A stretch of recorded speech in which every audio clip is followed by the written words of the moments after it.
Hey everyone, I'm Dr. Parr, and welcome to a new series on the Bloodtime archives, titled Art and Inspiration. In this episode, we're going to be talking about the art and design process behind the Hauntings of Bloodtime, Destined. There will be more like this to come, so stay tuned. Anyway, I think we should begin this episode by first talking about the man himself, Bloodtime.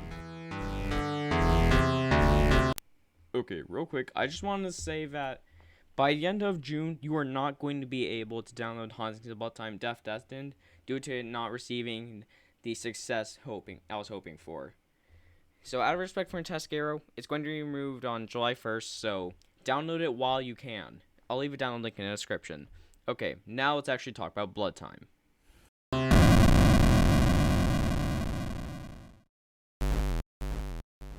Alright, so the first character I actually designed for the game was Bloodtime himself. This is because, normally I just do the more new characters first, because I wanted to see like what would work and what wouldn't. But for my pitch to Fantastic Arrow, I decided that I had to get Bloodtime done first. And so I decided to just get like I wanted a more sepia tone like design. Like not completely sepia tone, but still. Like more like a different colors than what I usually go for. Like kind of like that. You can't really see it on the image I have shown here because that's one of the cameras, which is monochrome. Anyway, I decided that the game should take place in 1970, which basically means that he likely would not be wearing any like hippie or that kind of outfitting and stuff. He'd most likely just be wearing like a regular suit and a top hat.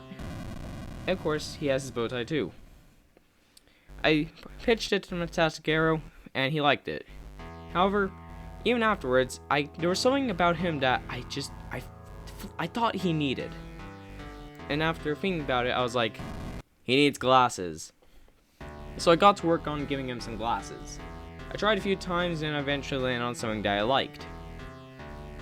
Of course, though, this version was when he just had pure white pupils. For our moments in the game, he needed his regular purple eyes. This is also around the time when I started giving Bloodtime his actual eye color. Normally I make his eyes red, but this is meant to be a tribute to Bloodtime, so I decided to make his eyes purple. In this image here that I just pulled from the game files, as you can see, Bloodtime has purple eyes. Anyway, there's not much to say about Bloodtime, but I will dive a bit into his alternate designs. The first one I'm showing on screen here is when he is shot by the player post Night 5. In the Night 5 ending, the player goes and finds what happened to Marlo Richardson after the 5th and final tape recording, basically telling the player to come find him. In the end, the player finds Marlo dead inside of Buzz. Bloodtime comes along and is pretty much ready to kill you after 5 days, but the player pulls out a gun and shoots Bloodtime, pretty much knocking him out of the game for the rest of Night 6. This design I have on screen here, it's what he looks like after being shot. As you can see, it's through the eye, which pretty much breaks it. It also shatters one of the lenses on his glasses. The other one here is only seen in the newspaper. I intended it to be seen in other parts of the game, but I'm not going to talk about that here. This is post Night 6, when he's pretty much destroyed. I'm pretty sure it was only used in a newspaper. Anyway, that's all for Bloodtime. Let's talk about Buzz.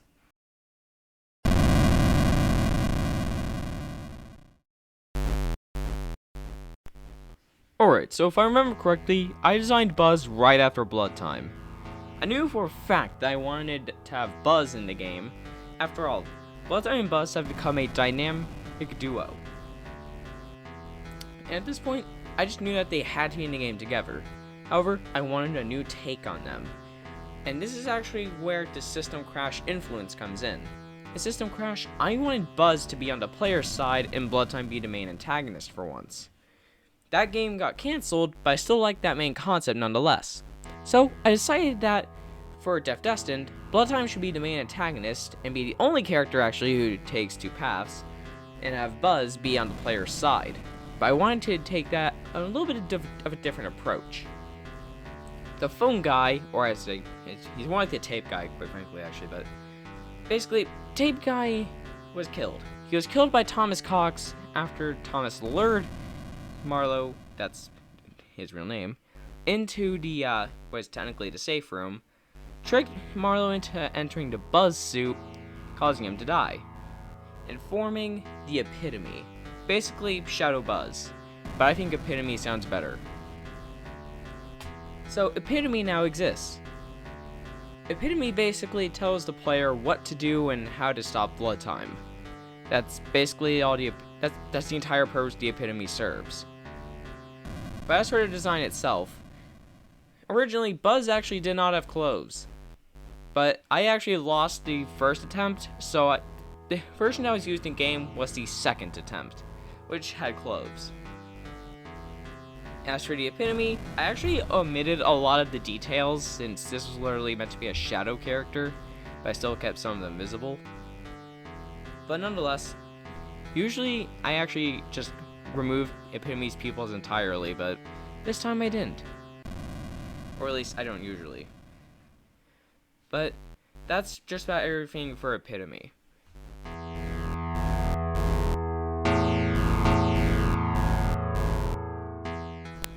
It was by the time Destined began development that the prototype basically became an essential character. Before, when I originally came up with the prototype, it was just intended for a now cancelled Final Bloodtime spin-off game called Final Bloodtime Count the Ways, obviously based off of the Faster Fright story Count the Ways. He didn't actually make an appearance in any of my games until The Legacy of Bloodtime Miss Campbell, formerly known as Final Bloodtime Rebooted, was re-released. In that version of the game, I decided to add in a few characters. In the base game, I decided to add in the prototype. He would be a Knight 6. He would be a Knight 6 and the Custom Knight, as sort of like a part of the final boss. And fun fact, Matascaro and I were actually talking about a potential new Bloodtime game, and told me that the prototype would probably be in it. But however, we still have not finalized that game yet, so just keep that in mind. Anyway, I decided that I should include the prototype, and when I began envisioning on what he should look like, all I knew was that he should look something like Glamrock Freddy from Five Nights at Freddy's Security Breach. So that's what I did. I made an animatronic that kind of looked like Glamrock Freddy, as if he was built in the 70s. As you can see, he still pretty much resembles the original design that's seen in Legacy of Bloodtime, but also feels different. Anyway, it's still the same character. He serves not that much of a purpose, but he does exist. Anyway, let's move on to a big boy trio.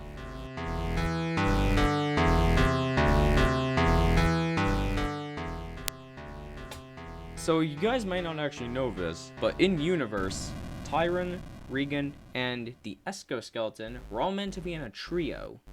The Escoskeleton was going to have a costume, but ended up not getting one.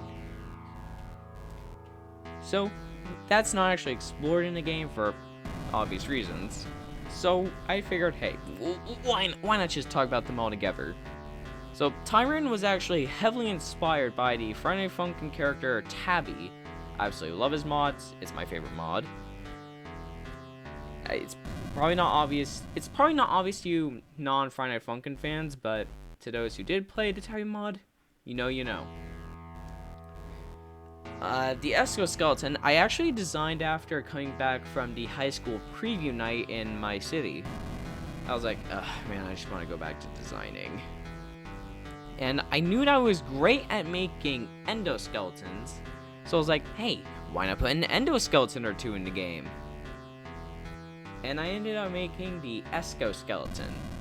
And I still stand by my stance that I am actually pretty good with drawing endoskeletons nowadays. Anyway, the last character in this trio is Regan, who actually was just going to be another Escoskeleton, Escoskeleton Type 2, which would have just been Escoskeleton, both like different colored eyes and just bunny ears. I thought that would be stupid, so I decided to make it into Regan instead. That's how we got the trio. not much to say about them because they're pretty irrelevant.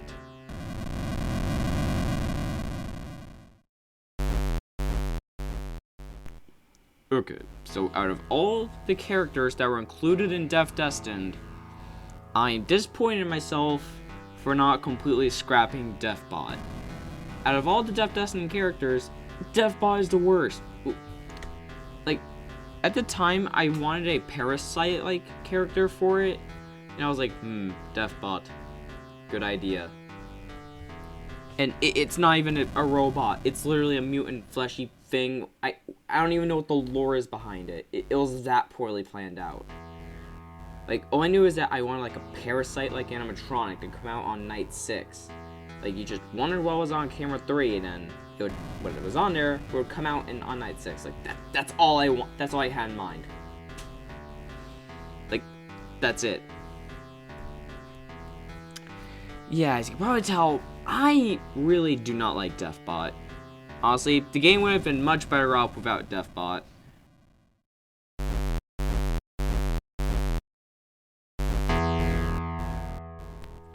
To explain Redbear's inclusion, I decided to include an extra character for the free play mode, which is just custom night. I ran a poll on Gamejolt to see who people wanted. The options were Redbear, White Rabbit, Holy Time X, and Hunter from the Parse Sepsim Cinematic Universe. Redbear won by a long shot.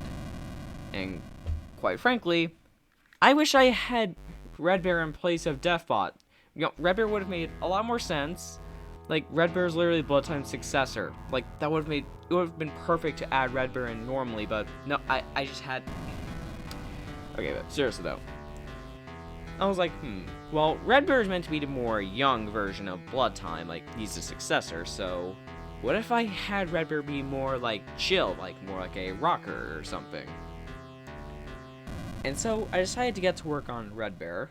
And something about Redbear is that even though he's called Redbear, he's always been a bit more magenta, which is one of the things I did to separate him from Bloodtime. I actually kind of got that from Rockstar Bloodtime, who became Rockstar Redbear, but we don't talk about that. So anyway, Redbear does actually have glowing red eyes, but the monochrome cameras basically makes that impossible to see. Anyway, he was actually meant to be included in a poster in Night 6's ending, but that never happened. Kinda wish I did put that there, but... well... Anyway, now we should talk about the actual setting.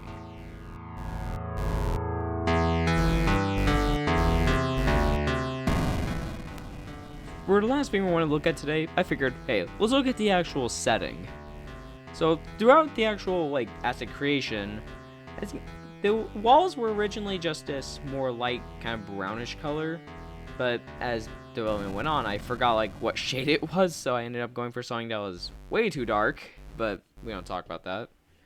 Aside that first video, I would use camera 2's base image with 0 lighting, because I think that's generally, like, I think that represents what Destined wanted to be a lot better.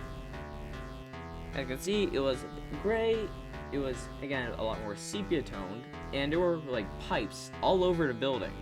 This is actually meant to be foreshadowing to Night 6's ending, but, again, that was very poorly done. Something about the office real quick is that, you see, there was actually once a normal wooden door on the left side of the office, but, like, that was originally for Regan's old mechanic, but that ended up getting changed. You know what? I wish I did not change it. Honestly, that made the game a lot harder than it had to be, but oh well. Anyway, there's not much to say about the location, but I will say, camera 8 here did actually have some sort of perspective, so that's pretty cool.